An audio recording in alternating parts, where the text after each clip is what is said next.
Hey, good morning. Good to have you here today on yet another edition of 5 Minutes with Phil. And I'm so glad that you've joined me here on this beautiful Thursday morning here in Northeast Ohio or wherever you might be watching us from. And I'm glad that you've joined me today. Now, I want us to get back into the book of Matthew chapter 12. Matthew chapter 12. And once again, please be patient, but once again, I want to take a look at verses 1 and 2. Now, again, if you missed it or you don't remember, Jesus and his disciples, they're taking kind of a shortcut and they're going from one place to another. They decide to go through a grain field, and on the way, they meet some interesting opposition. So check this verse out. Look at the screen. Here's what it says. It says this. At that time, Jesus went through the grain fields on the Sabbath. His disciples were hungry, and they began to pick some heads of grain and eat them. And when the Pharisees saw this, they said to him, "Look, your disciples are doing what is unlawful on the Sabbath." Okay. Can we just address the elephant in the room with this story? What in the world is a group of Pharisees doing in a grain field? Seriously.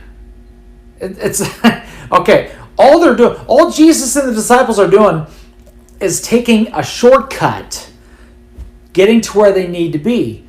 And out of nowhere, here's these religious leaders. I mean, these guys are like it was the Pharisees and the Sadducees. I mean, these guys were the top dogs as far as the leadership of everything having to do with the religious law and the temple and all this other stuff. And where are they at? In a grain field. It sure seemed that they wanted to try to trap Jesus and his disciples at a place where they would normally, don't lose this, in a place where they would normally be alone with Jesus. Do you know when the enemy loves to take advantage of you and mess with your schedule? The enemy loves to mess with those times that you should normally be alone with Jesus. He'll try to sabotage those. And it's not like the devil's just going to pop up when you open your Bible and say, "Ha, I got you." No, it's a lot more subtle than that. I've noticed with me that the enemy of my soul tries to sabotage my alone times with a busy schedule, busyness, demands. He loves to throw things at me that on the surface are very, very important. Okay, don't get me wrong. It's not like I'm selling crack or something like. Okay, I mean it's it's like this is my work. In fact, for me, I'm doing God stuff. Okay, but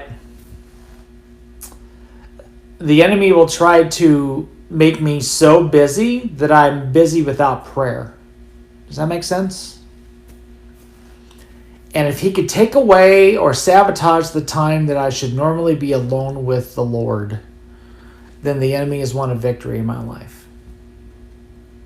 And I wonder today, as you're watching this, and maybe God's speaking to you a little bit, what is it that gets substituted for your personal alone time with Jesus?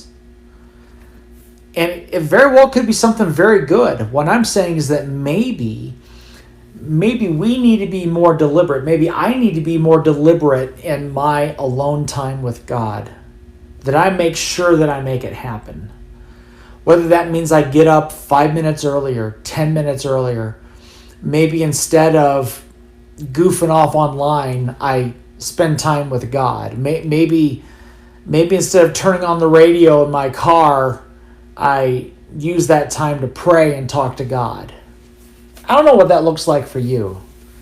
But I would encourage all of us to really work hard at being very deliberate in getting alone with God in prayer and alone with God reading His Word. You'll see a huge difference in your life. I promise you that. All right, gotta let you go. Love you. Thanks for watching. We'll see you tomorrow. God bless you. Bye-bye.